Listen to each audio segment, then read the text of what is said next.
Hi, everybody. Sorry I'll miss our time together, but I'm sure you're not too broken up about having a Friday off and the ability to sleep in.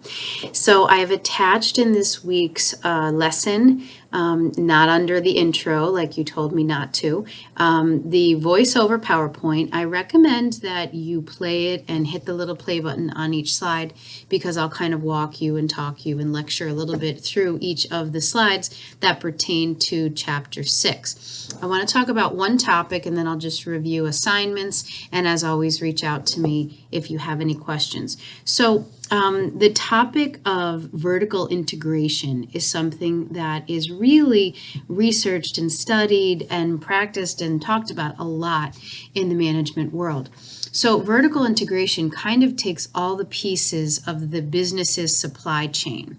And if you could, think about that, and you could think about, you can go backwards, right? And you can become your own supplier. The book gives you a really good example on page 216 of maybe a restaurant that said, hey, we can't get a really good quality meat, so we're going to buy a meat fabrication facility. And now we diversified our portfolio of brands, right? That's another concept. And we did it by vertically integrating backwards. So what we did is we became our own supplier. So now we buy from ourselves. So sometimes that's good. But then the book gives an example of maybe sometimes we don't have the knowledge or the skill resources or whatever to do that really well. So you have to make sure you can do that. So I want you to think about the entire supply chain. Remember, we talked about Chef Keller. He opened up Bouchon Bakery because he is so fanatical about quality and he couldn't find good quality breads. So what did he do? He vertically integrated backwards and became his own supplier. He also created another diversified revenue stream, because remember, we talked about whether it's you and your checkbook and finances or the business world, it's always good to have more than one revenue stream, because if one dries up or one gets compromised for some reason, or there's something in that industry that is challenging, well, then we don't lose all the ability to have money flowing in because we have all these other chains. So quickly, also, if you think about the supply chain moving forward, if you or a company were to practice forward integration, that would mean that you'd become your own distributor somehow, okay? So backward integration, you become your own supplier.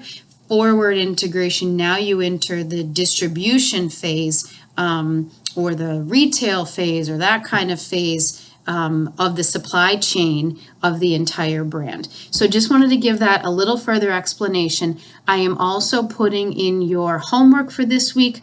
One, you have your second phase of the business formulation due, so make sure you work on that. Really look at the notes that I gave you. Those of you that turned in group projects, I would recommend that you all upload it, so you don't get a prompt that you didn't upload anything or that you were missing an assignment. So even if you're working with a group, it would be helpful that you all upload it.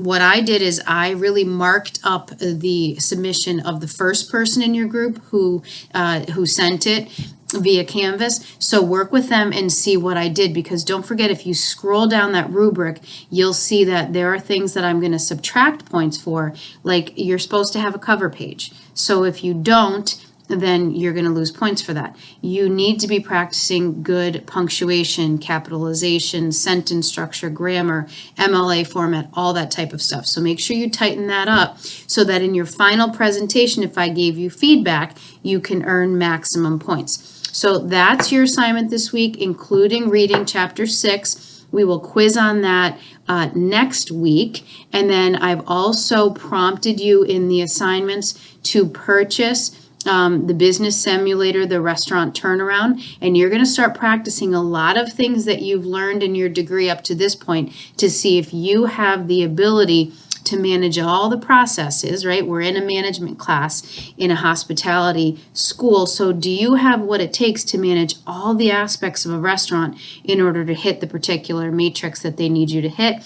And it's going to be a certain profit level. So this is really fun. Those of you who hate tests, even these open book tests, this will be fun because this is a cool way to test. It has a pretty weighty final portion of your grade, so don't skip it. Okay, so make sure you do that. It's not going to be due this week, but I suggest that you open it up, get familiar with it. It's going to be due in 2 weeks. And if you're like me, nerd alert, I put on the instructions. You can stop and start it, redo it as much as you want. I did this when I was completing my bachelor's degree for Johnson & Wales Online. And I remember that I was like $80 away from a 100. Yeah, and I'm that person that in 98 wasn't going to cut it for me. So I just started it again.